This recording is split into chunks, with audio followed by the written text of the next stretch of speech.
Hello everyone, मैं जेन्योल आपका बहुत बहुत स्वागत करता हूं अपने ऑनलाइन प्लेटफॉर्म पे।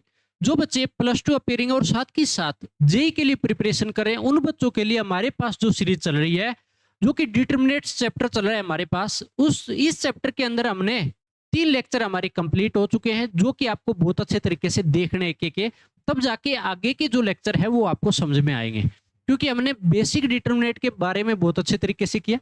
उसके बाद हमने प्रॉपर्टीज पढ़ी, उसके बाद हमने प्रॉपर्टीज बेस्ड क्वेश्चन भी कर लिए हैं। अब देखो, जहां से मैंने पिछले लेक्चर के अंदर क्वेश्चन कराए थे उसी बेस पे हम आगे बढ़ते हैं। अब देखो यार, अगर क्वेश्चन करते हैं कि हमने पिछले लेक्चर के अंदर मैंने आपको क्या बताया था कि कोई भी लार्जेस्ट नंबर बैठा है तो उनको रिड्यूस करो, फिर डिटरमिनेट को सोल्व करो हमेशा। तो उसी तरीके से हमारे पास इस डिटरमिनेट को सोल्व करना, इवेल्युएट, जो कि ये डिटरमिनेट दे दिया। तो आपको जब नंबरिंग के अंदर कोई भी डिटरमिनेट बैठा है तो उसके अंदर सबसे पहले आपको काम क्या करना है कि कोई भी रो या कॉलम में देखो कि सबसे लार्जेस्ट वैल्यू किस कॉलम में बैठी है या किस रो में बैठी है, उनको रिड्यूस करेंगे फिर ओपन करेंगे। और डायरेक्ट ओपन करते तो हमारे को कैलकुलेशन करनी पड़ेगी, आपको टाइम ज्यादा लगेगा। तो सबसे पहले आपको क्या करना है कि जैसे हमारे पास ये C1 है, ये हमारे पास क्या है C1। अभी C1 में सबसे लार्जेस्ट वैल्यू बैठी है तीनों की तीनों। अब इनको रिड्यूस करना है तो मैं क्या करूंगा, सबसे पहले रिड्यूस करने के लिए ऑपरेशन अप्लाई करनी होती है हमेशा ही। ऑपरेशन क्या अप्लाई करूंगा कि C1 पे ऑपरेशन लगाता हूं, C1 माइनस क्या करूं, ये देखो। अब देखो, अगर मैं यहां C2 माइनस करता C1 में से, तो देखो यहां पर A1 था मेरे पास, अगर इसको मैं मल्टीप्लाई कराऊं कोई कॉन्स्टेंट से, तो मेरे पास जैसे मैं 41 से, क्योंकि इधर 41 बैठा तो उसी से माइनस करवा के जीरो ही दिखाऊंगा, बिल्कुल नजदीक ले जाके बिठाना, जो कि बिल्कुल एग्जैक्ट जाके बैठ रहा है, तो यहाँ पे हो जाता जीरो। लेकिन जब मैंने 41 से पूरे कॉलम में मल्टीप्लाई जाएगा, 41 और 7 की मल्टीप्लाई होती है, और फिर मैं 79 में से माइनस करता, तो 79 की जगह जो नंबर बनेगा नेक्स्ट, वो आपके पास बहुत बड़ा बन जाएगा माइनस के। लेकिन ये तो पॉसिबल नहीं हुआ। अब देखो, अगर मैं कॉलम 3 की बात करता हूं, कॉलम 3 को मैं अगर यहाँ पे कितने से मल्टीप्लाई कराऊं कि 41 के आसपास जाके बैठे, तो 5 है, 8 5 40, जो कि पास में जाके बैठ जाए। इसको अगर 8 से मल्टीप्लाई होगा तो 72 79 में से जाएगा, तो मेरे पास बहुत छोटा नंबर बचेगा। यहाँ पे 8 से मल्टीप्लाई हुआ और 29 में से जाएगा, तो भी बहुत छोटा नंबर मिलेगा। तो मैं क्या करता हूँ, 8C3 कर देता हूँ। मैंने C3 को, कॉलम 3 को 8 से मल्टीप्लाई कराया और C1 में से माइनस कर दिया। जब मैंने इसको 8 से मल्टीप्लाई कराया, तो मेरे पास यहाँ पे क्या नंबर बनेगा 8 से मल्टीप्लाई होने के बाद, 40। यहाँ पे क्या बनेगा आपके पास, 72। यहाँ पे आपके पास क्या बनेगा, 24। अब मेरे को क्या करना है, C1 में से माइनस करना है, तो मेरे पास जो डिटरमिनेट बनेगा वो क्या बन जाएगा, 41 में से 40 जाएगा तो 1, 79 में से 72 जाएगा 7, 29 में से 24 जाएगा 5, और ये मेरे पास क्या है 175, सेम का सेम, और मेरे पास 593। और किसका केस बन गया, आपके मन को शांति मिली, आइडेंटिकल बन गया, मतलब सेम बन गया, 2 कॉलम आइडेंटिकल का केस हुआ, तो आंसर क्या मिलेगा, 0। क्या मिलेगा, 0। लेकिन आपको कैसे पता लगता अगर मैं ना करवाता तो इसी तरीके से करना है। सारे बच्चे क्या करते हैं, इसको सोल्व करने पे उतर आते हैं, लेकिन जब ऑपरेशन लगाते हो तो आपने देखा बिल्कुल ही छोटी सी वैल्यू जाती है। तो ऐसे आपको सोल्व करना है, बिल्कुल कम टाइम में निकल जाएगा। कंपटीशन में तो हमारे को टाइम ही तो बचाना है, उसी के लिए तो बैठे हम। अब देखो, नेक्स्ट बात करते हैं, जो कि हमारे पास क्वेश्चन आता है, इवेल्युएट करना इस डिटरमिनेट को। डिटरमिनेट में क्या दिया है, b माइनस सी, सी माइनस ए माइनस बी, सी माइनस ए माइनस बी, बी माइनस सी। तो एक साइक्लिक चल रहा है ना, 3 वैल्यू है, a minus B minus C minus A, तीनों रो के अंदर घूम रहा है सेम, या कॉलम में लगा लो, सेम घूम रहा है। तो इस केस में अगर आप दिमाग दौड़ाओ, अगर मैं ऑपरेशन लगाता हूं, क्योंकि माइनस का ए भी बैठा है इनके अंदर, माइनस बी भी और माइनस सी आपस में कर रखे हैं आपस में इनमें, तो मैं क्या करता हूं, ऑपरेशन लगाता हूं, C1 पे ऑपरेशन लगा दिया, C1 plus C2 plus C3 करूं तो क्या मिला। अब C1 पे जिस पे ऑपरेशन लगाया क्या बैठा था, इस पे ऑपरेशन लगाया भी C1 पे, इसके अंदर ये दोनों रो में ऐड कर रहा हूं, तो B माइनस सी प्लस के अंदर C2 की वैल्यू कौन सी है, C माइनस ए, प्लस C3 क्या है, A माइनस बी। अब इसके ही एलिमेंट आपस में से ऐड करने, ऐसे नहीं इसमें से ये ऐड कर रहा हूं फिर ये ऐड कर रहा हूं, ऐसे नहीं करना होता। ठीक है, बिल्कुल जो सामने बैठे हैं या रो वाइज या कॉलम वाइज जैसे भी आप देख रहे हो उस तरीके से ही ऐड करने हमेशा।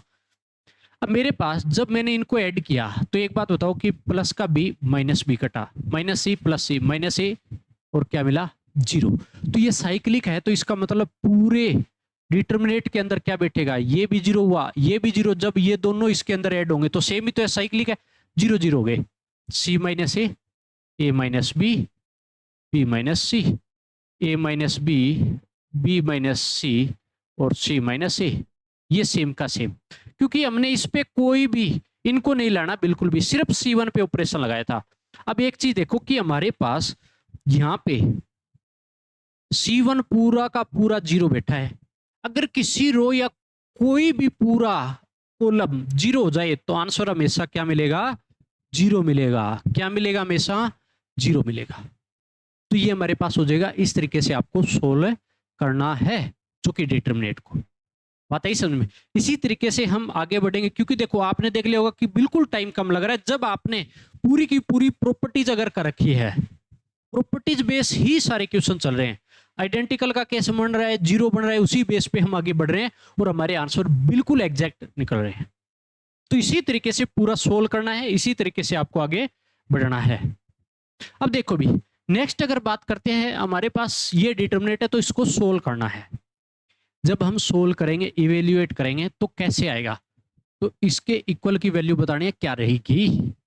तो एक चीज देखो भी, जब भी मैं सोल्व करता हूं इसको, तो मेरे पास सबसे पहले एक चीज देखो कि यहाँ तो 1 1 बैठा है तो कोई दिक्कत ही नहीं है, B C C A B, एक ऐसे बैठा है, ए बार बैठा है बी प्लस सी, फिर बी बार बैठा सी प्लस ए, सी बार बैठा ए प्लस बी, एक साइक्लिक की तरह चल रहा है। कोई रो पूरे इस कॉलम में और इस पूरे कॉलम के अंदर अगर ऐसे चल रहा है तो आपको क्या करना है, सबसे पहले तो देखो मैं इसको अगर ऐसे करता हूं 1 1 1, कोई ऑपरेशन नहीं लगा रहा हूं, एक बार B C C A B, जब मैंने इसको अंदर मल्टीप्लाई कराया तो क्या बना, ए बी प्लस ए सी बन गया। जब ये अंदर जाके ये मल्टीप्लाई हुआ तो बी सी प्लस बी ए, जब ये अंदर जाके मल्टीप्लाई हुआ तो सी ए प्लस सी बी, हो गया भी। इतना होने के बाद अब अगर मैं एक चीज देखता हूं कि ए बी ए सी, अगर मैं इसको मल्टीप्लाई कराऊं तो बी सी, कहने का मतलब A B plus B C plus C A, क्योंकि सी ए तो घुमा सकता हूं इसको। इसी तरीके से ये सी ए अगर इसमें मल्टीप्लाई होता तो ये ए बी बैठा है, ये बी सी की फॉर्म बैठा है, ये सी ए इसमें ऐड हो जाता। इसी तरीके से अगर मैं बात करूं ये ए बी इसमें ऐड होता तो ए बी ये बी सी बन जाएगा, जब आपस में इनकी जगह चेंज करूंगा तो, और ये सी ए बैठा है। तो क्या ऑपरेशन लगाऊं, मैंने ऑपरेशन लगाया C3 पे, क्या कर दिया C3 प्लस क्या कर दिया C2 कर देता हूं, करके देखो क्या हुआ। अगर मैंने किया तो ये 1 1 1 सेम का सेम, इस पे कोई भी चेंज नहीं आना चाहिए क्योंकि ऑपरेशन सिर्फ C3 पे लगाया मैंने, ये इसमें ऐड जाएगा तो आपके पास क्या बना, A B plus B C plus C A, सुधार के लिख रहा हूं साथ के साथ, ये जब इसमें ऐड जाएगा तो A B plus B C तो बैठा ही था पहले ये, और सी ए ये ऐड हो गया, सुधार के लिख रहा हूं साथ के साथ, ये बता देता हूं, ये ए बी इसमें ऐड होगा तो क्या हो गया, A B plus B C बैठा था और सी ए भी बैठा था, ये हो गया। तो मेरे पास पूरे कॉलम में, तीसरे कॉलम में सेम वैल्यू बैठी है, तो मैं क्या कर सकता हूं, कॉमन। तो आपको क्या करना है next, A B plus B C plus C A, मैंने क्या किया, A B plus B C plus C A common,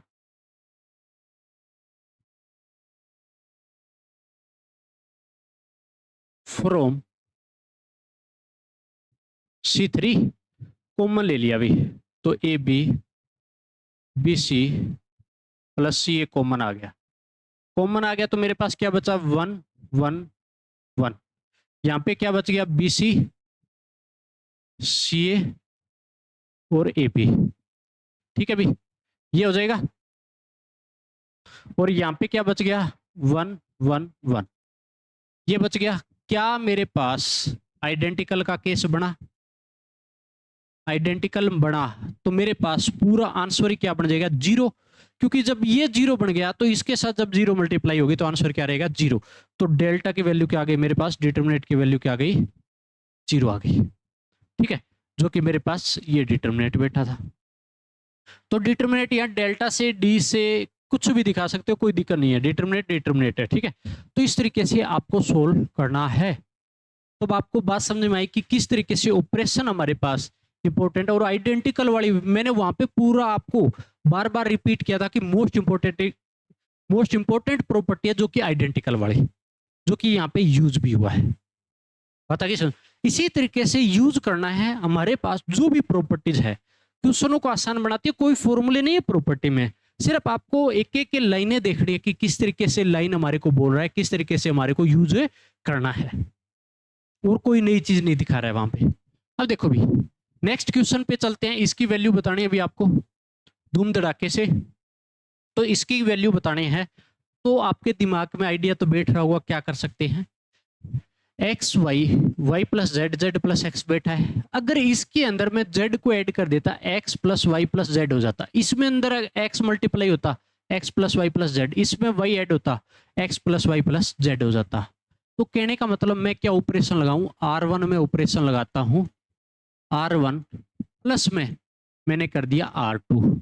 ये मैंने क्या लगाया, ऑपरेशन लगाया भैया। अगर ये मैंने ऑपरेशन लगाया है तो मेरे को क्या बेनिफिट मिलेगा, ऑपरेशन R1 में मैंने ऐड कर दिया R1 प्लस R2। तो मेरे पास डेल्टा की वैल्यू क्या बनेगी, देखो भैया, x plus Y plus Z. ये वाला भी क्या मिला, x plus Y plus Z, क्योंकि ये जेड जो है इसमें जाके ऐड हो गया, ये x इसमें जाके ऐड हो गया, और y इसमें जाके ऐड हो गया। तो x plus Y plus Z साथ के साथ सुधार के लिख दिया मैंने। और आपके पास z जो ये बैठा था सेम का सेम, दूसरी रो सेम की सेम, और तीसरी रो भी सेम की सेम, कुछ भी नहीं गया, कुछ भी, सब कुछ अपने आप हो रहा है। ठीक है ना, सब कुछ अपने आप होता चल रहा है। तो आपके पास यहां से फिर कॉमन आ रहा होगा, x plus Y plus Z common,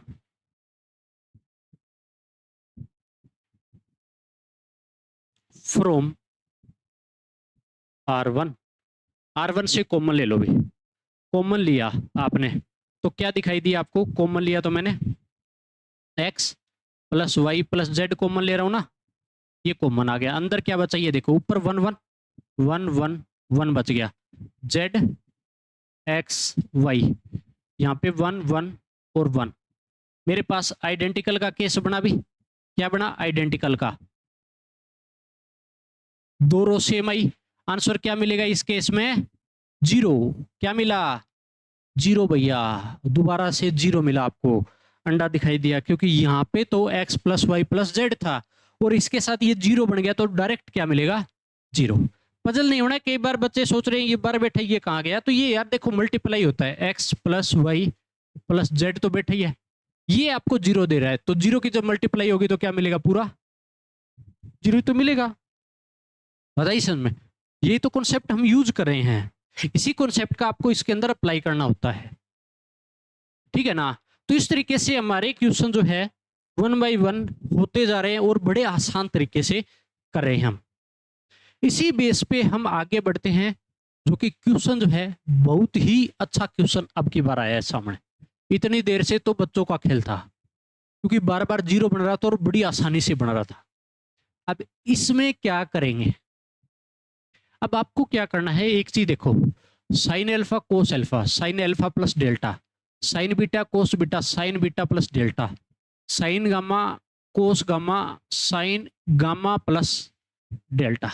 ठीक है, ऐसे दिया है।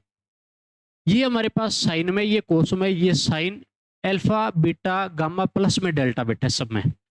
तो आपके पास एक चीज इसके अंदर क्या है, डेल्टा कॉमन है सब में। डेल्टा क्या बेटा है, पूरे में कॉमन ऐड कर रखा है, डेल्टा डेल्टा डेल्टा सभी एंगल में ऐड हो।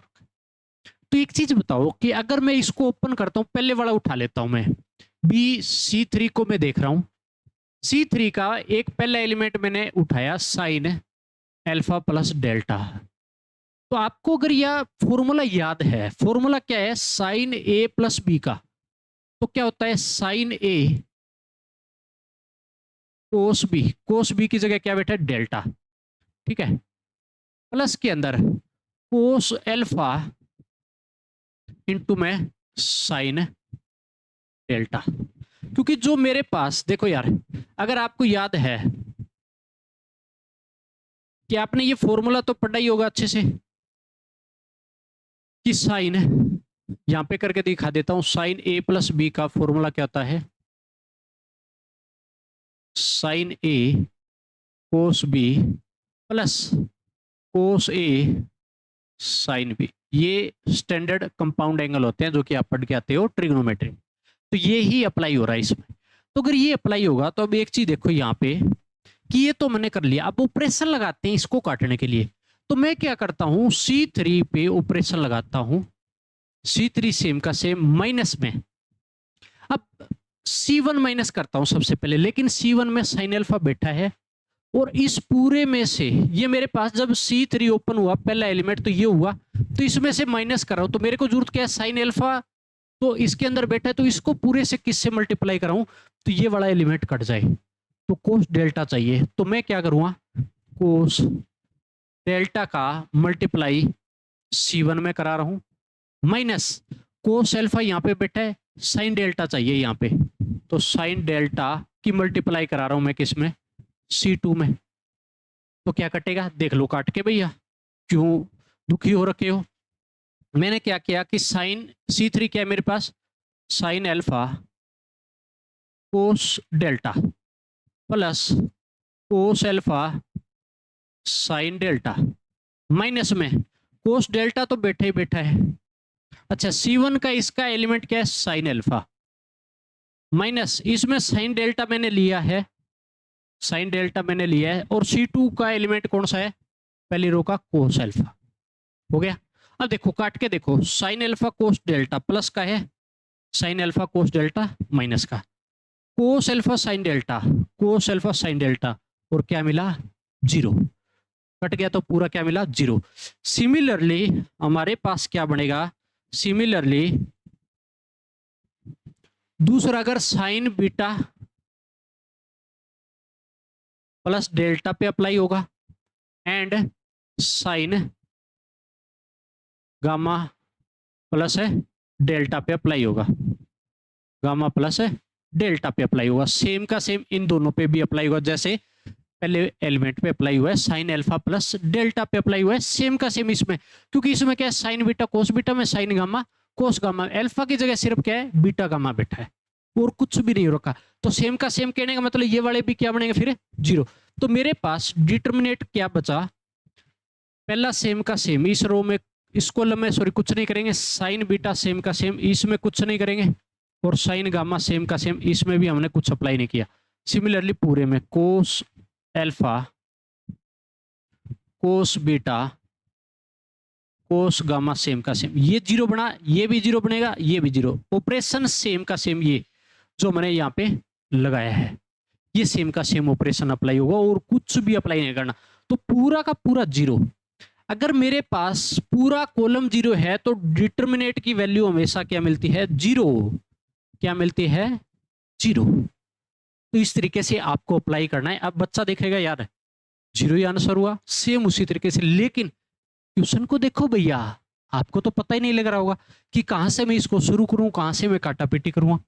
जब मैंने करवाया तब आपको पता लगा है कि किस तरीके से अप्लाई करना है। आपको ट्रिग्नोमेट्री भी यहां से पूछी गई है, ट्रिग्नोमेट्री का फॉर्मूला भी यहां पे पूछा गया है, जो कि ये बैठा है साइन ए प्लस बी का। बाद में आपको ये चीज भी आनी चाहिए कि कोस डेल्टा चाहिए था और साइन डेल्टा चाहिए था, C1 और C2 के साथ मल्टीप्लाई होकर जब C3 0 बना रहा था पूरा। तो आप इस तरीके से आपको क्वेश्चनों को करना है। जब क्वेश्चन इस तरीके से होंगे तो सारी चीजें आसान जाएगी, सारे के सारे क्वेश्चन आपसे सोल्व हो जाएंगे। अब जब बच्चा इस तरीके से कोई भी बुक लेके बैठते हो तो आपको आराम से आपके साथ सोल्व हो जाएगी, कोई भी दिक्कत नहीं आएगी कहीं पर भी, ठीक है ना। तो इस तरीके से आपको इन क्वेश्चनों को सभी को करना है 1 बाय 1। अब हम देखो यार नेक्स्ट क्वेश्चन पे चलते हैं, टाइम खराब नहीं करना चाहता मैं बिल्कुल भी। नेक्स्ट क्वेश्चन कंप्लीट करते हैं। नेक्स्ट क्वेश्चन सेम उसी तरीके से, इसका इक्वल में आंसर बताना है आपको, क्या रहेगा। अगर भैया ये तो इस तरीके से बैठा है ए एक्स प्लस ए की पावर माइनस एक्स का होल स्क्वायर, ए एक्स माइनस ए की पावर माइनस एक्स का होल स्क्वायर और 1 1 बैठा है। ये सिर्फ एक्स की जगह वाई है और यहाँ पे जेड है, यहाँ पर भी वाई और जेड है, सेम साइन है, बेस सेम है ए, ठीक है। तो पूरे इस कॉलम में सिर्फ एक्स वाई जेड की फॉर्म है, इस पूरे कॉलम में भी एक्स वाई जेड की फॉर्म है, सिर्फ साइन सेम और बेस सेम बैठा है, पावर भी सेम बैठी है। तो क्या करेंगे, बात यही आती है। इस पे अप्लाई करने के लिए क्या मैं ऐसा कर सकता हूं, देखो भी अगर मैं चीज ऑपरेशन लगाऊं कि एक ऑपरेशन लगाता हूं कि C1 पे ऑपरेशन लगाया, C1 पे ऑपरेशन लगाया, C1 माइनस का कर दिया C2, तो क्या बनेगा करके देख लेते हैं। मान लो इसमें से ये माइनस करूंगा, एलिमेंट माइनस होगा, इसमें से ये माइनस, इसमें से ये माइनस, इस पे अप्लाई होगा, वो सब दोनों पे बचे हुए पे अप्लाई होगा ना, क्योंकि यहाँ पे एक्स वाई जेड की फॉर्म है। देखो कैसे करते हैं, अगर मैं अप्लाई करूं ऐसा, अगर मैं ये ऑपरेशन अप्लाई किया तो इसको ओपन कर लेते हैं, ओपन करता हूं ए एक्स प्लस ए माइनस एक्स की होल पावर 2 में से माइनस C2 कर रहा हूं, कहने का मतलब ए एक्स माइनस ए माइनस एक्स का होल स्क्वायर माइनस किया, तो इसको ओपन करके देख लो भैया क्या बनेगा, ए प्लस बी का होल स्क्वायर, ए स्क्वायर तो 2x बन जाएगा, प्लस इसके साथ 2 मल्टीप्लाई होगा माइनस 2x, प्लस में 2ab, ए और बी क्या है यहाँ पे, ए की पावर x इंटू ए की पावर माइनस एक्स, माइनस का साइन बीच में बैठा है, ए माइनस बी का होल स्क्वायर ओपन होगा तो ए स्क्वायर, तो ए 2x प्लस बी स्क्वायर, तो ये भी बी स्क्वायर माइनस 2ab, तो 2ab की जगह क्या बैठेगा यहाँ पे ए एक्स इंटू में माइनस का ए एक्स, ए और बी की जगह यही बैठा है, तो ये मेरे पास हो जाएगा पूरा सोल्व।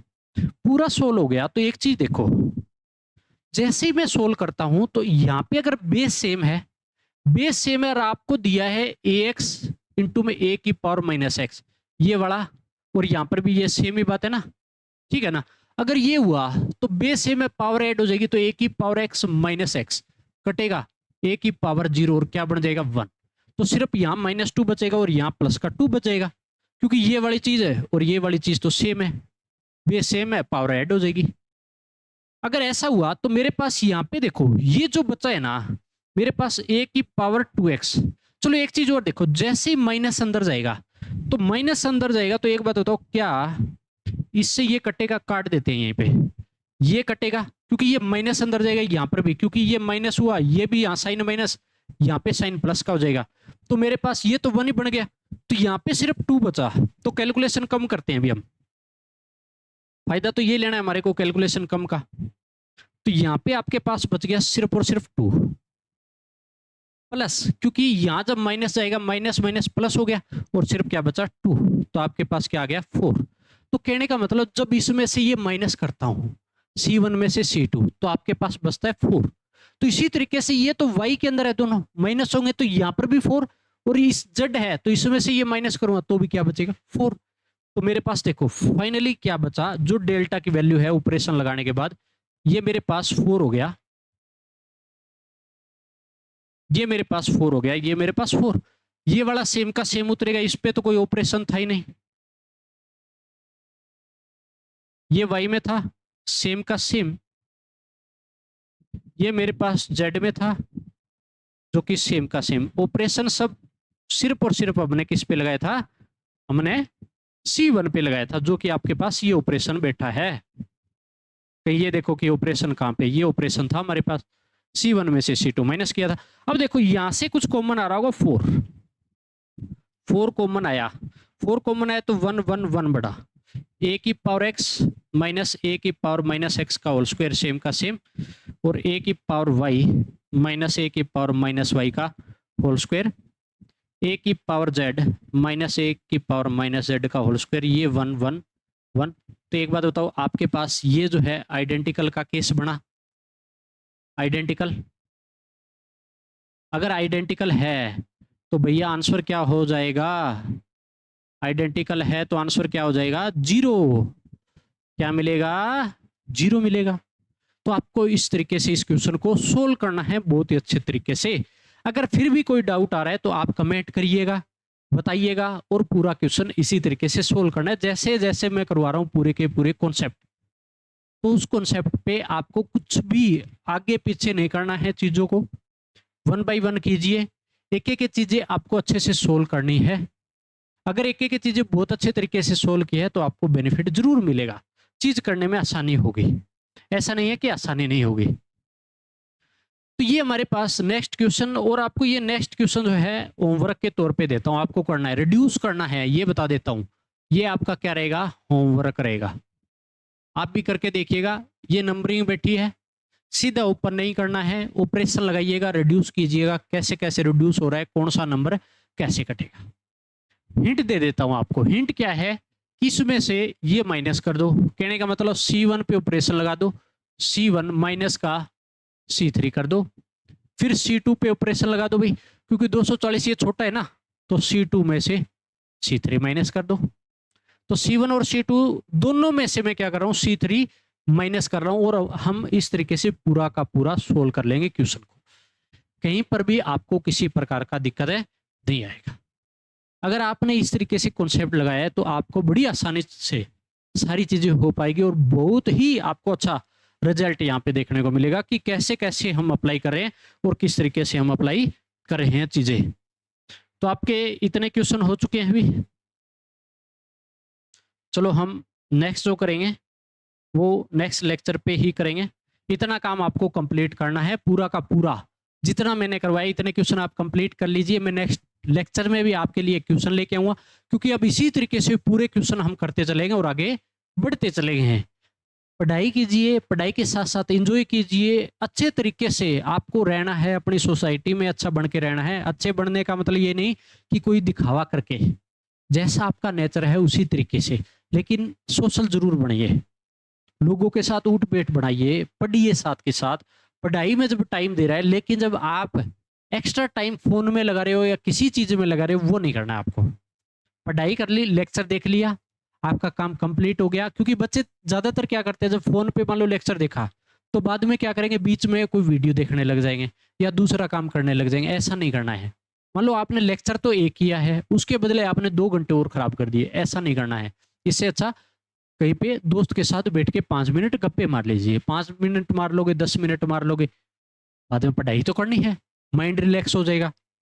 लेकिन फोन में अगर बैठे रहोगे तो कोई माइंड रिलैक्स आपका नहीं होगा, उससे आपको ज्यादा एनर्जी वेस्ट होती है, आपकी आंखें थक जाती है जब फोन बार बार देखते हैं तो स्क्रीन के आगे बैठने से, और ज्यादा आपको नींद आएगी फिर। तो ऐसा काम आपको बिल्कुल नहीं करना है। पूरे क्वेश्चनों को कीजिए, पूरी चीजें आपको करनी है। डाउट आ रहा है कमेंट कीजिए, मैसेज कीजिए, किसी भी वे में पूछिए। मैं बार बार बोलता हूँ, आपको कोई झिझक नहीं रखनी, डाउट लेके घर पे नहीं बैठना, माइंड में बार बार चीजें नहीं घुमाना है। और ये होमवर्क आप करके ले आइएगा और कमेंट करके बताइएगा कि आपका क्या आंसर बन रहा है इसका, जरूर बताइएगा ये चीज। क्योंकि मैं आपके पास जब आपके साथ धीरे धीरे पूरी मेहनत कर रहा हूँ, तो आपको भी मेहनत करनी है इसी तरीके से। चलो मिलते हैं नेक्स्ट लेक्चर में, इतने तक पढ़ाई कीजिए और एंजॉय कीजिए, मस्ती कीजिए।